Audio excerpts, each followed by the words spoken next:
don't be afraid to step out of your comfort zone and try something new, whether it's volunteering, whether it's pursuing a new passion, whether it's getting up out of bed and carrying on after horrible tragedy or trauma.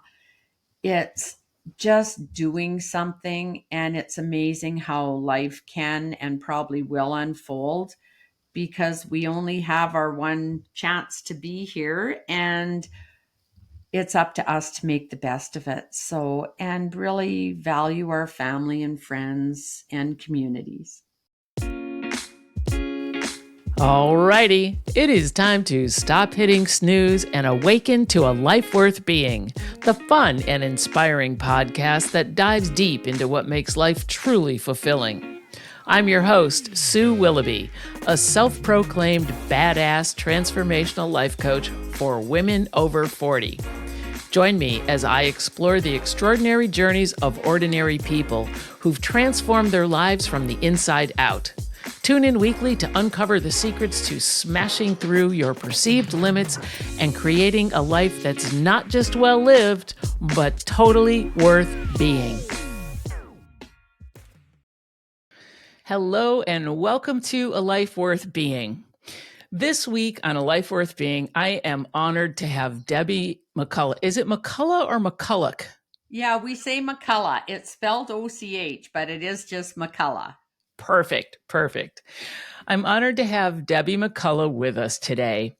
Hailing from Rosetown, Saskatchewan, Debbie brings warmth, wisdom, and a zest for life that's truly inspiring.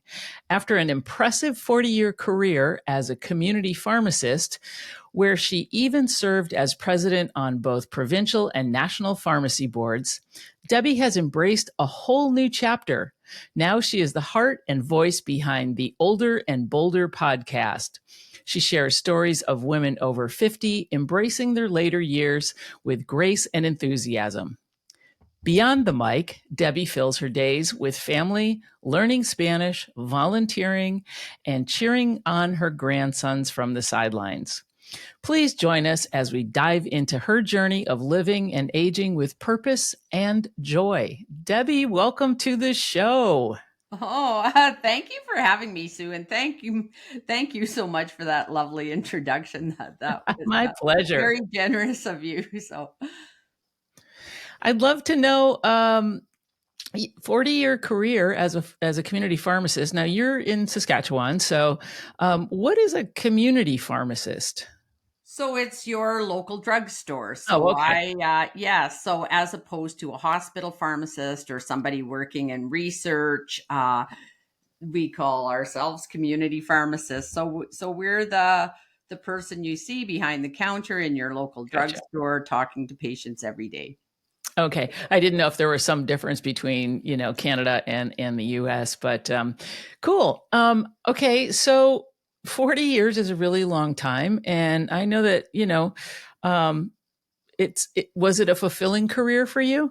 Yes, I absolutely loved it. And the reasons I ended up loving it were a little bit different than the reason I went into it, because I was raised on a farm and in a rural community and was dating my high school sweetheart who we planned on getting married, which we ended up. But at the time I thought, okay, I really liked math and science, and I wanted to go to university. But I also realized that there was a good chance I would be spending a lot of my adult life in a small town. And so, what kind of a career involving math and science could I do? And every small town has a pharmacy. But then the reasons that I loved it even more progressed as my career progressed as well. That's lovely. And I love the whole small town thing. I lived in Seattle for over 30 years, and I in the past few years recently moved to a smaller town, and I really love that, the feel, the pace, and everything. And you, as the community pharmacist, you probably got to know pretty much everybody in your community, and you were the person. So I imagine that you were very visible in your community. Yes, absolutely. And that's part of the reason why I loved it so much too, because everybody walking through the front doors, you get to see them when they're healthy, you get to see them when they're ill, You get to know all their family members. Our clients and patients range from a newborn all the way up to over age 100 and everything in between. Wow. So, and you see them on a regular basis. Yeah. So many people come in every week, lots, some others maybe once a month, but, and the store that I ran for most of my career was had a huge front store as well, and I ran a lot of I had a lot of staff, and yeah, the pharmacy career evolved so much over those 40 years, and it just made it more and more interesting as our scope of practice increased. And yeah, I was very fortunate to have such a rewarding career. Yeah, that sounds lovely, and I love hearing that from someone who, you were happy in your career and in your job and in your community, and so many people struggle through their careers and they're like, I can't wait to retire, but after 40 years, you deserve to to go on to your next chapter. So let's kind of fast forward to present day, and I want to know how you got to where you are now with the Older and Bolder podcast, and what inspired you to start that, and just kind of what's inspiring you now in your current life. Okay. Well, thank you for asking that question because I do have a really strong why as to why I wanted to start it. My nuclear family growing up was really, really loving, and but I always kind of naively thought that nothing bad would ever happen to us. And nothing seemed to do that. Was true for many, many, many years. It seemed like our family was virtually unscathed, even though we had lack of money at certain times, but nothing major until things started happening. And then both my mother and father passed away far too early. My dad in his 50s and my mom in her mid 60s. And one of the most tragic things that happened in our family was my youngest sister, who was brutally murdered in her own home when she was only 24. Oh, And then wow. my other sister, so there was four children. My sister, who was only 1 year older than me, she ended up experiencing a lot of health issues right before my mom passed away, ended up being diagnosed with multiple sclerosis. So she struggled with health issues. And then I have one brother. He's basically healthy, but he did have a child who was born with severe cerebral palsy, who ultimately passed away when she was only 6 years old. He has healthy grown children now, but there were so many things that I really felt really strongly that if we get to live past a certain age, that is really, really a gift that needs to be appreciated and embraced. And so when I retired, I thought I felt even more motivated to do that. And so I had outlived many of my family members, and I've outlived them all right now from my nuclear family. My brother is still alive. He's a year younger than me.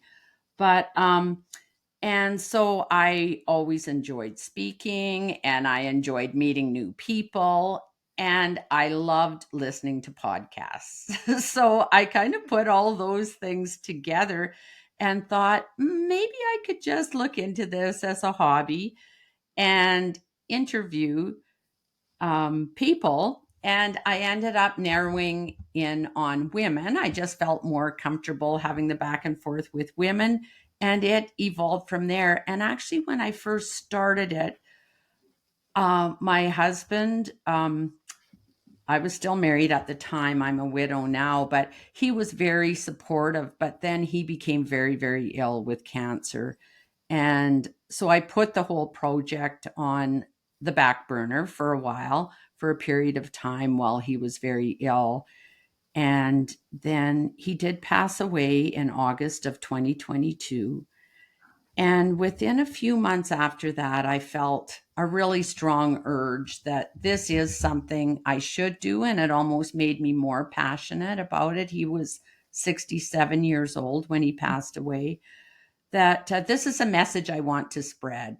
And so there's no shortage of incredible women out there to interview that are making the best of their older years and really setting a good example. And I'm always moved by other people's stories. So that was the format I chose. Wow.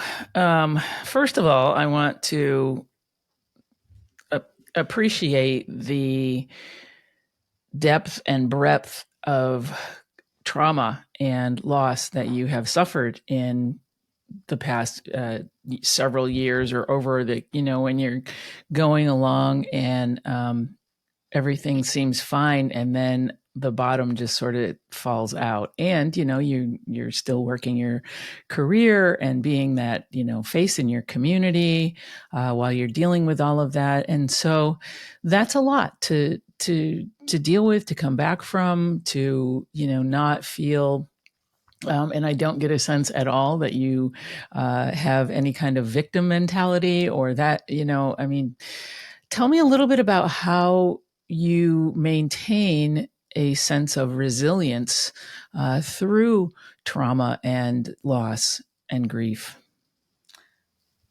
Okay, well, I must say I do have lots of times that I feel sad or I remember Yeah. those things, but I think a lot of it is the supportive family I grew up in, that whatever happened at the time when my youngest sister was murdered, my mom was a widow of less than 2 years. And so by her example and her strength, and seeing her move on and really embrace her friends. And that's another thing, friends and community. So I'm really fortunate to live in the small community I do, where everybody really does care about each other and support each other. And I think that's really, really been a huge support for me throughout all these years. And then trying to focus on what's good in our lives. So, when I look at my own family, I'm still here. I'm the lucky one. I'm the one that has my health. I'm still alive. So it's almost like I feel like I better do something with my life because my other family members didn't get this opportunity. Yeah. Yeah. I think that's a great point of view and a great attitude to have, with or without trauma in our lives, right? I mean, we've all gone through a lot of things, and rather than getting sucked into what's happened to us, really realizing, like you said, that what's happened, it hasn't happened to us, it happened for us in some way, and that I'm still here. I'm grateful for what I have, and how can I, pay that forward and inspire other people. So tell me a little bit more about your podcast. I want to know, you know, the women that you interact with and that you interview on your show. I know I'm going to be on it as well, so I'm excited about Mhm. that. Yeah, I'm excited to have you too, Sue. I think you'll be a great guest. Yeah. Well, I love talking about my podcast because it does fill a huge void that I was feeling after my husband passed away, and when I'd retired and my kids are long grown up, and I just felt I wanted a, a new passion to pursue, and something new to learn. But so the women I have on really make my day, and they share stories of, some of them have shown amazing resilience after tragedy and loss in their lives. A lot of them pursue new passions at older age, maybe going back to university in their 50s and trying something new. And some of them pursue new passions after an extreme loss. I had one very memorable guest who had lost her daughter in a drunk driving accident when she was only in her 20s. And it ended up, she was going through her grief in a big way, but she found that when she painted, it made her feel better. And she remembered times that her and her daughter would paint together at the table. Well, that has grown and grown, and she pursued it with gusto. And her paintings are selling for thousands of dollars around the world. And it's really taken off into an amazing business, not just a hobby. But it came out of a tragic event that she started that. There's many others that are making huge differences for others. So they dive into volunteering or working with charities or nonprofits or working in their communities to make huge changes that really uplift others, and they've used their time and talents to really make a difference for others. That's fantastic. I love the art story. I have a lot of friends who are artists, and when you can find, I work with women over 40 to help them transition to the second phase or the next phase of their life when they're coming up against brick walls, whether it be career or family or just not knowing or not feeling their value anymore, and being able to move on and figure out what exactly is their passion and what does light them up. And I love that example that you just gave about the woman who had so much trauma, and looking back on her painting with her daughter before the accident, and then being able to turn that into a career so that memory and that beauty lives on. I think that's fantastic. So yeah, it is really about figuring out what exactly does light us up. And I'm sure you have many more examples. Can you give me another example of a story, someone that you've interviewed from your podcast? And I encourage everybody, it's going to be in the show notes, go and listen to Debbie's podcast. Sure, I'd love to. There's been so many of them, it's hard to narrow it down. But another one, a story of resilience in tragedy turning into really making a difference for others, is the story of one of my guests named Bernadine Boulay. And I don't know if you remember from where you are, in our province, there was a horrific bus crash that involved hockey players. It was an entire hockey team. It was back in 2017 or 18, but there were it was run into by a big semi truck, and everyone on that bus was affected. It was a junior hockey team. 13 were killed. All the rest were injured. There was another, I believe, 16 or 17 injured. And it was really such a huge tragedy. Bernadine Boulay's son, who was 20 or 21 at the time, was one of the hockey players that passed away. And he was on that bus. But before he did pass away, they donated his organs. And so this was really a high media profile case. And so the case of her son, Logan, donating his organs really spread like wildfire. But what Bernadine and her husband have done is really started a movement. It was called the Logan Boulay effect. And within a very, very short period of time, more than 150,000 new organ registrants, new people registered to be an organ donor. And since then, every year on April 7th, which is the day their son actually passed away, the bus crash happened on April 6th, but he lived for, a few hours and was able to donate his organs. And it's called Green Shirt Day. And it's a movement all across Canada and in different places around the world, where it's really to promote organ donation and the life-saving and life-altering effects it has for so many people. This has gone on year after year. They are ambassadors for that. Buildings are lit up green. The green is the color for organ donation. And it's really created such a movement, but it's such a legacy in Logan's honor. So she's one that comes to mind.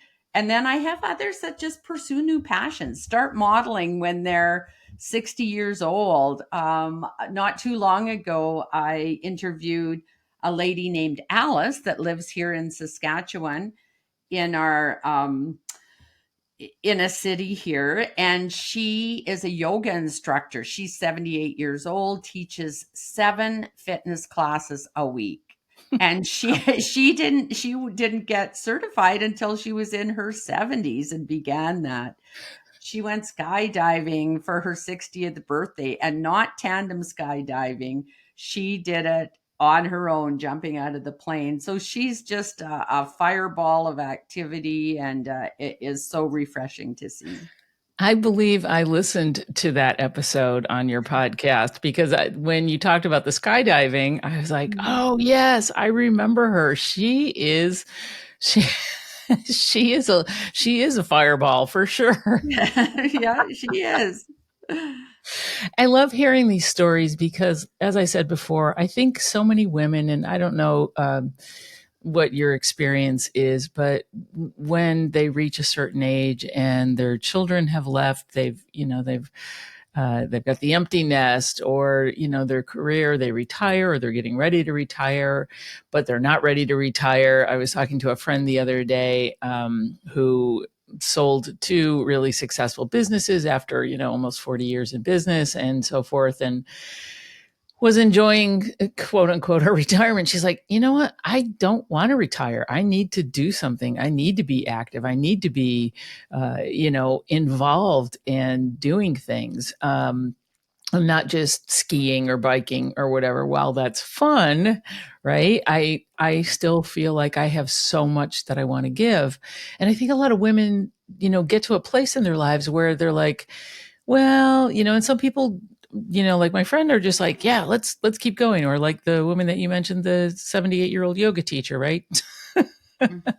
um, you know, can you talk a little bit about that? Maybe your experience or the stories that you've heard from other women, like when they got to that point, or what sparked them to start a modeling career in their 60s, or get certified for, what were can you talk about some of those things, those turning points that you've encountered, either in your own life, as you've mentioned, but or with some of your guests?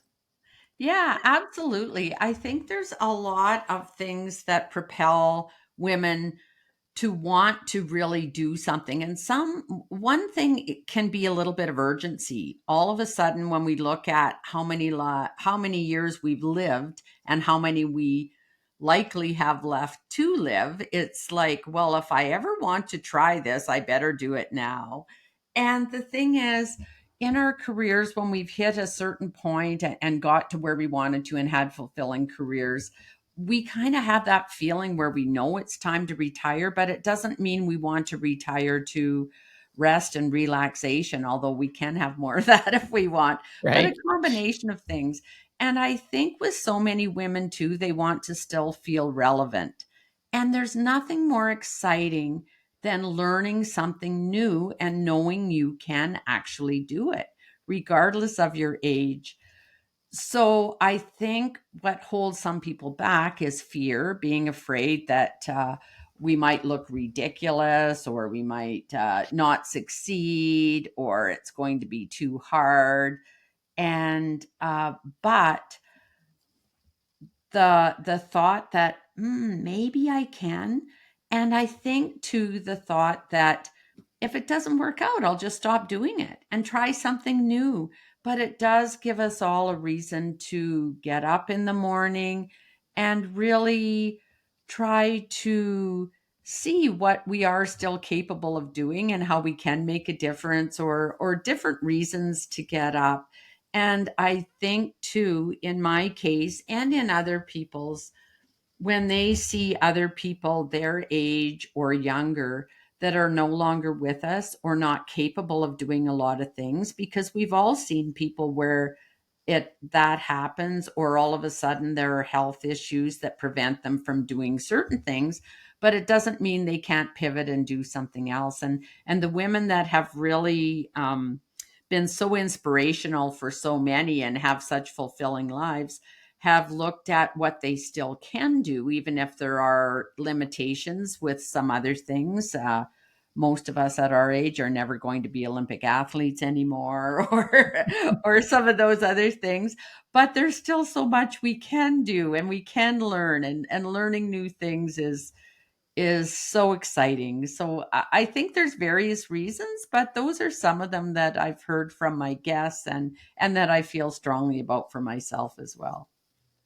Yeah, thank you for sharing that. And there were so many little things that I was sort of picking out and tucking in my brain as you were saying them. And one of them that stood out was the um, trying something new. And if you either find out that you don't like it or that it's not what you thought, or you're like, okay, I tried that it's okay to let it go and move on to something else.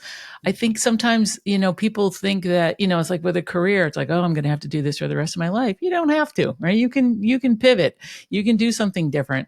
And I love that, that just, you can try something new. If it doesn't work out, or if you don't like it, try something else. I mean, that's kind of the way I've lived my entire life.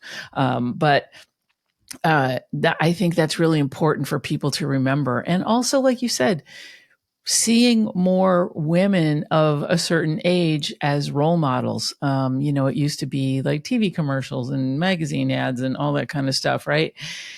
We were always seeing young, beautiful, thin women, and now we're seeing more people that are just all everything, all ages, all body types, all, we're embracing those differences. And people, women know that it's okay. I don't have to be 120 pounds. I don't have to be Mhm. 25 years old and have perfect skin, right?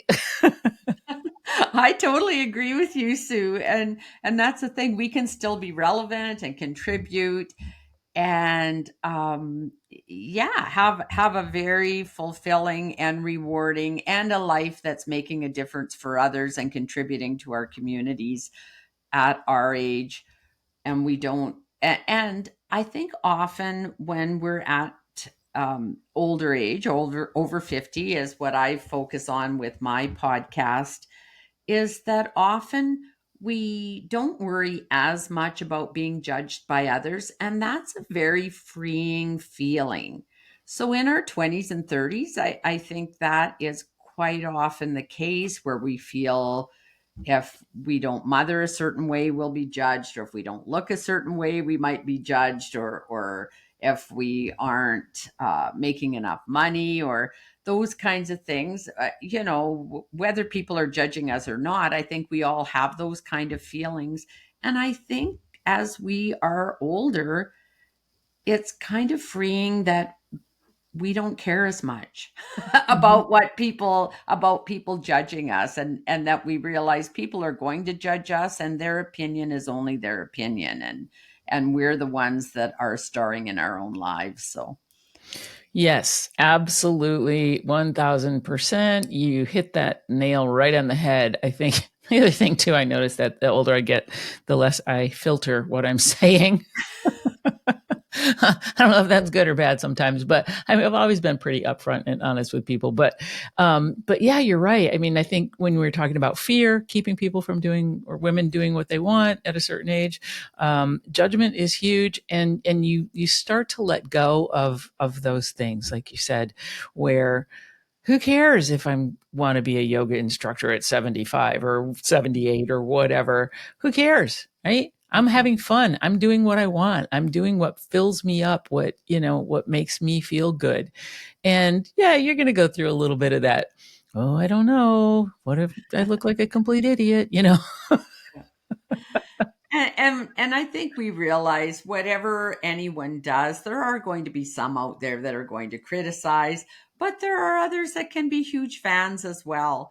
And Mhm. that just goes with the flow. It's more reflection on other people's opinions and what their thoughts are than on us. And as long as you're not hurting or being demeaning to anyone else, it's like it's our life. And it's much more rewarding to just go for it, not worry as much about other people judging us negatively. Absolutely. I love that. I really appreciate your sense of self, your sense of inspiration, how you are embracing your next chapter, your current chapter, I should say. Is there a next chapter for you beyond the podcast? Is there anything that you have in the works? Well, nothing that I have firm plans on. I love to write. I would love to maybe someday write a book, especially about some of the stories of my podcast guests. I haven't taken a giant first step in that yet. I love to travel. In fact, in not too many days, I'm going to Asia for just about Sounds 3 weeks. Yes, to Thailand, Vietnam, and Cambodia. And I definitely plan on continuing my podcasting, maybe doing some more blogging. And yeah, we'll see where life takes me. Like I say, I'm open to some new opportunities that come my way, but what that looks like, I'm not quite sure yet. Have you ever been to Asia before? I have not. I have never been anywhere in Asia before. I've done some travel to Europe and Australia and the Caribbean and many places in the US and some other places like that. Never to Asia. So this is a new experience for me. I'm quite looking forward to it. Well, I'm trying to think what year it was. Maybe, I don't know. It was a while ago. I did a 15-day bicycle trip from North Vietnam to South Vietnam. And it was a guided trip. And there was a number of us who were all friends and cycled together and so forth. And it was absolutely amazing. Now, I'm sure that it has changed a great deal. But we flew into Hanoi, and then we acclimated for a couple of days, and then we started in Hue, Hue, I believe Mhm. it is. And then we cycled every day, pretty much, a couple of days off in between, from there all the way down to Ho Chi Minh. And it was incredible. We were in the beaches, we were up in the mountains.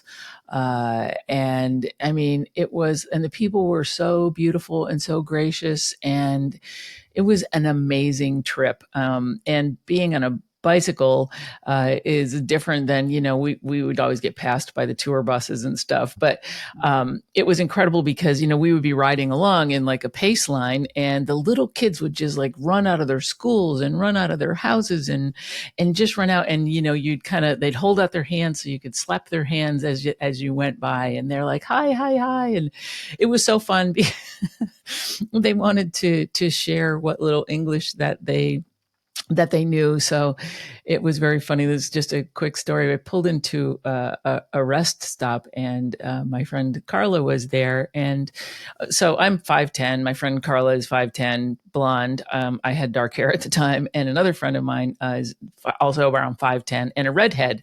But anyway, I pulled in, and Carla is having a conversation, and I put this in air quotes, with this young boy, and it always starts out with hi, and then hi, and then how are you, and then it gets to the point where, okay, that's it for the English, right? So apparently he had asked her somehow how old she was, and she was like flashing the number of fingers that she was, and it was just really funny to see his reaction. But I hope you have an amazing trip, because and I hope it hasn't changed too much, but it's beautiful. The food was fantastic. So just FYI, we saw a lot of our food alongside the road, sometimes not dead, but like the pigs were everywhere. The chickens were running everywhere. And I had to laugh because our guide told us at one point, he said, now this area of the country is very well known for their free range chicken. And I was like,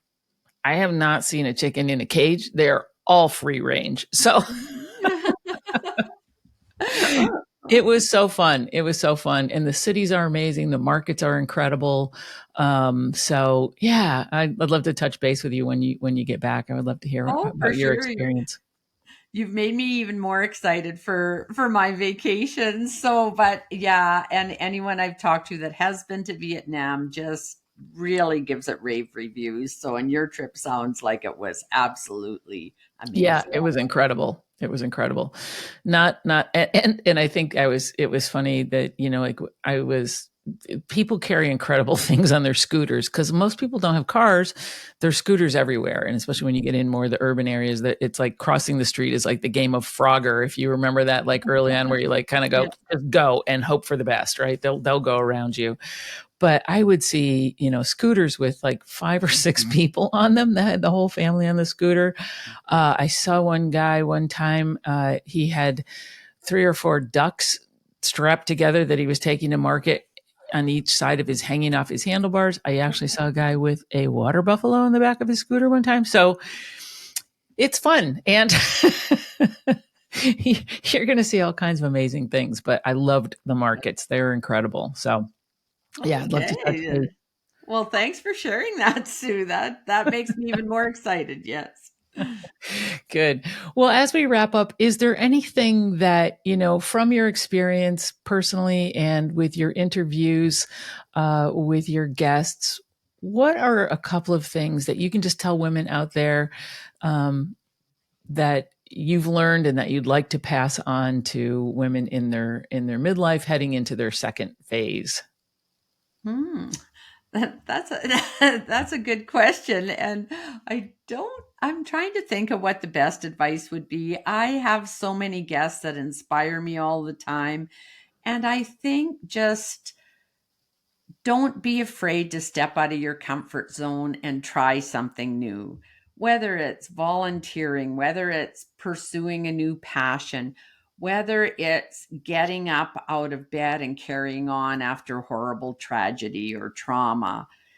It's just doing something, and it's amazing how life can and probably will unfold, because we only have our one chance to be here, and it's up to us to make the best of it. So, and really value our family and friends and communities. That's beautiful. And I think that that's perfect note to end on. So if people want to follow you, can you please, I will put everything in the show notes, all of your contact information, but what's the best way for people to reach out to you and, or just follow you? Yeah, probably through my website. It is called olderandbolder.ca is where I can be found, .ca for Canada. And my podcast can be accessed through there. It's got things about me, but olderandbolder.ca. Perfect. All right. I love that. And do check out Debbie's podcast for inspiration.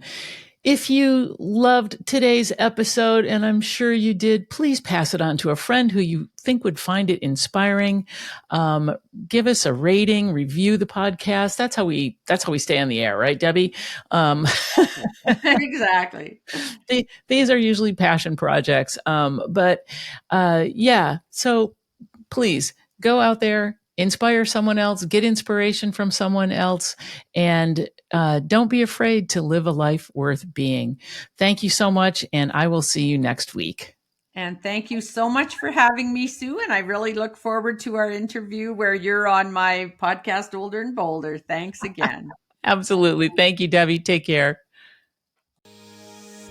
Thank you for listening to today's episode of A Life Worth Being. I hope you found it fun and inspiring. And to avoid a bad case of FOMO, please be sure to click that subscribe button. If you love what you heard today, please share it with a friend and then hop on over to your favorite podcast platform and return the love with a wonderful review and 5-star rating. It would truly mean the world to me. Be sure to follow me on Instagram and on my website, links below in the show notes. I appreciate you, and I will see you next week for more fresh insights on awakening a life worth being.